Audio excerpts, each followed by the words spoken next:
are back. The following article has been brought to you by the Joy Clinic, located in downtown Toronto. The Joy Clinic offers traditional Chinese medicine such as herbs and acupuncture, which are great alternatives to drugs and surgery. So visit thejoyclinic.com to support the show. So, headline: fluoride consumption leads to brain damage. That's right. That's what the article says. Fluoride consumption leads to brain damage. The source is naturalnews.com. And what this article goes on to talk about is that there's actually two different types of fluoride. And there's a plant-based fluoride which occurs naturally in nature, and then there's a chemical-based fluoride, which a lot of people don't know about. The chemical-based fluoride is waste emitted from the aluminum and phosphate mining industry. So there are two different types of fluoride. So many people are unaware of this. Now you are aware of it. And what this chemical-based fluoride is actually found in fetuses of unborn children. Really interesting, in fetuses of unborn children. And this chemical-based fluoride actually compromises the function of the thyroid gland and the pineal gland. And I hear a lot of people saying that the thyroid gland is actually malfunctioning.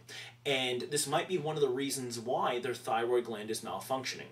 And also the pineal gland. The pineal gland is a very, very important gland. And if you don't know about the pineal gland, look that up on the internet. You'll be very fascinated as to the function of the pineal gland. Also, the U.S. Environmental Protection Agency admits that fluoride, chemical fluoride, is a toxin, and Time magazine, the edition April 12, 2010, says that chemical fluoride is one of the top 10 common household toxins. Very, very interesting. So when it comes to my personal experience, where I consume reverse osmosis water. And reverse osmosis water I get from water stores in the big 18-liter jugs.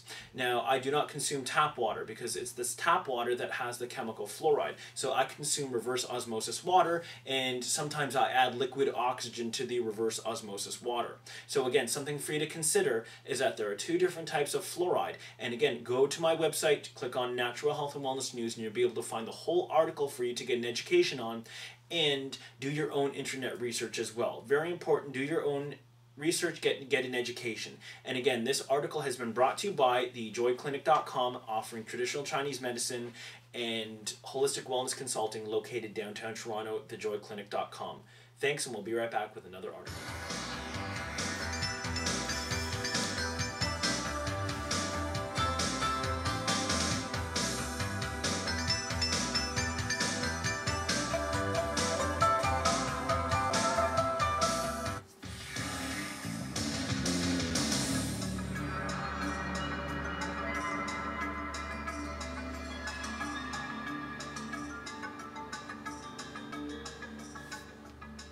And we're back. The following article has been brought to you by Hot Yoga Wellness, hotyogawellness.com. And Hot Yoga Wellness offers hot yoga and Pilates throughout the Greater Toronto area. And the particular one that I go to for my hot yoga is the one located at Dufferin and Steeles, the Concord location. So if you're looking for a great way to stretch your body, have a good sweat, and feel good, visit hotyogawellness.com to support the show. So, headline: meditation cuts risk of heart attack in half. The source is thetelegraph.co.uk. And this article goes on to talk about how meditation is a great tool to use to cut down stress levels. And also it has explored a study done where there are two groups of people who all had heart conditions, and one group went to a class that focused upon diet and exercise, and the other group focused upon meditation and practicing meditation.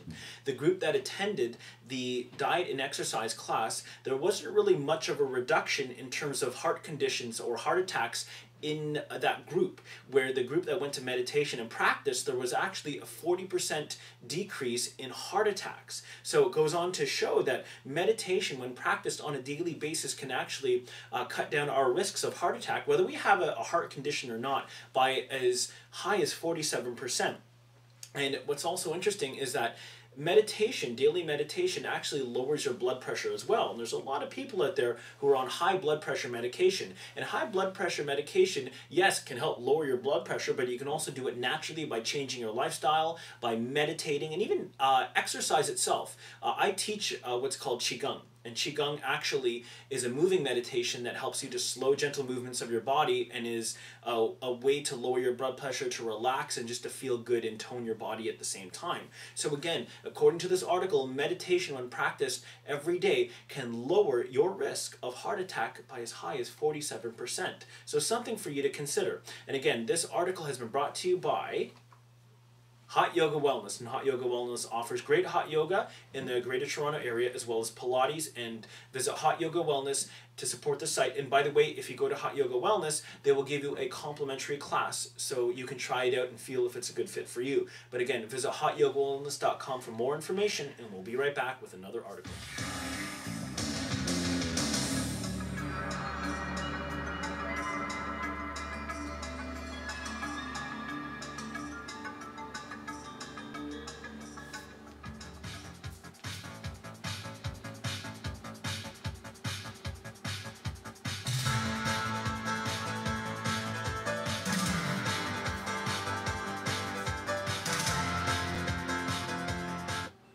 And we're back. The following article has been brought to you by myself, James T. Griffin Wellness. And what I do is I offer people a very unique, holistic personal training for the mind and body. So what I do is I teach people how to master their emotions. So I teach people to get to a point where they no longer let anybody make them angry, they no longer let anybody make them frustrated, they take full responsibility for their emotions, which is something really, really powerful.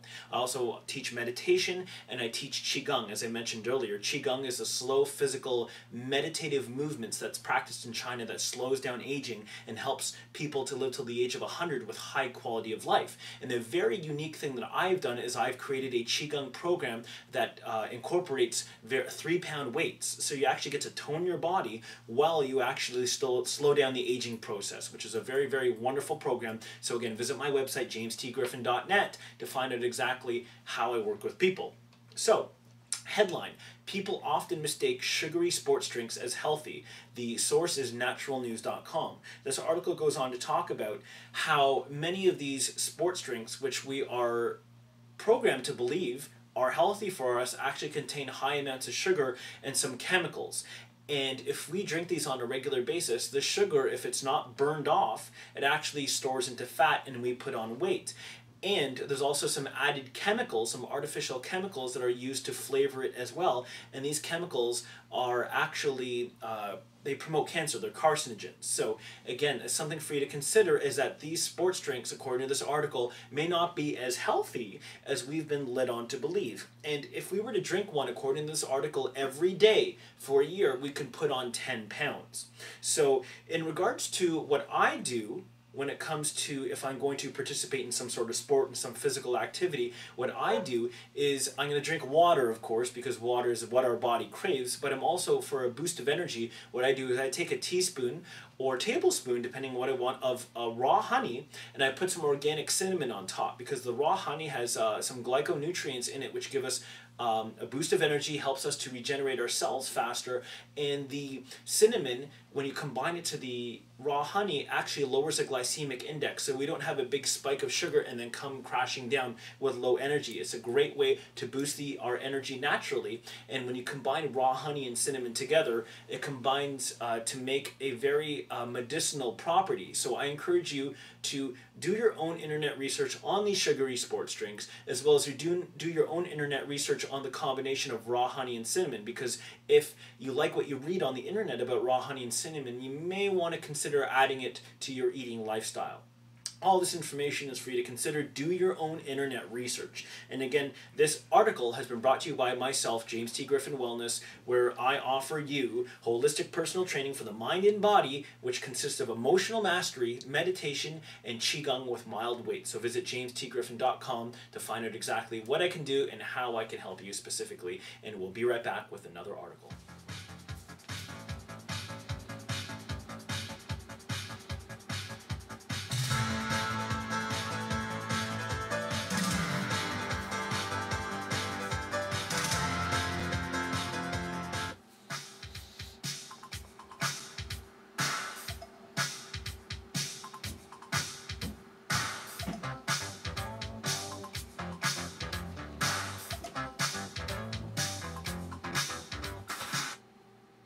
And we're back. This article has been brought to you by the Rose Remedy Stress Reduction Program. And this Rose Remedy Stress Reduction Program offers things like personal training of yoga, personal training of meditation, quantum biofeedback, which is a great healing tool. I get a quantum biofeedback reading once a month. And the website is roseremedyprogram.com. So if you're looking for a way to reduce your stress, but also have it covered by your physiotherapy insurance, if you have benefits with your company or corporation or extended health insurance and you want to use up your physiotherapy rather than waiting for your body to be injured, you can actually use it for stress reduction, because the less stress you feel, the less likely you are to injure your body, which is really interesting. So please visit roseremedyprogram.com and support the show. Headline: High sodium intake linked to early mortality, and the source is CNN.com. Now, what this article goes on to talk about is that a lot of people are eating a lot more salt than what's good for their body, where the average man in North America is consuming over 4,000 milligrams of salt every day, and the average woman is consuming just under 3,000 milligrams of salt every day. Now, what's interesting is that there's two different types of salt. Now, a lot of people aren't aware of this. There's regular table salt, and then there's sea salt. Table salt is processed, and there are some things added to it, and that's the salt that they're talking about, high sodium intake linked to early mortality. But then there's sea salt, and sea salt has the natural minerals left over that come naturally from nature.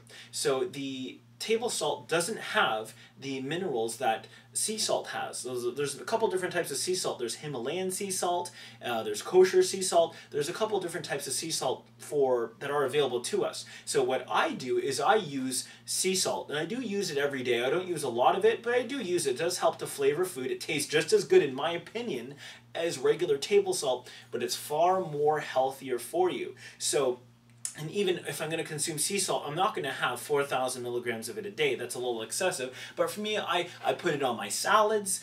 I put it on some roast potatoes. I just use it on a couple of things that I like to taste salt with. But I don't eat any food out of cans, because a lot of canned food, canned vegetables, processed foods in cans contain very high levels of sodium. And it's not the sea salt, it's the regular table salt. So if you're going to eat out of a can, look at the side of the can and notice how many milligrams of sodium is in it. And it's going to say X amount of sodium per 250 milliliters, and the can might be 500 milliliters. So it's something for you to consider, is monitor your sodium intake, and also consider moving to sea salt as opposed to regular table salt. So what I do again is I use sea salt, which is far more natural and has some of the minerals in it that really help our bodies to maintain vibrant health and wellness. So do your own internet research. Go to this article on my website, jamestgriffin.net, Natural Health and Wellness News, and click on this article from CNN.com entitled High Sodium Intake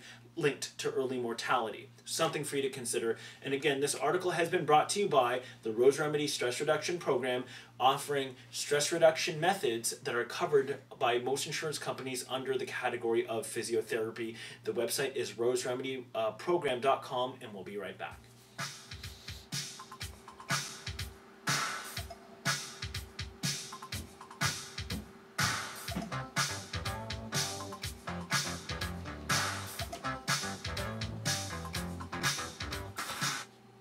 And we're back. This is the conclusion to the James T. Griffin Show, the first episode featuring the natural health and wellness news we're not hearing in the mainstream media.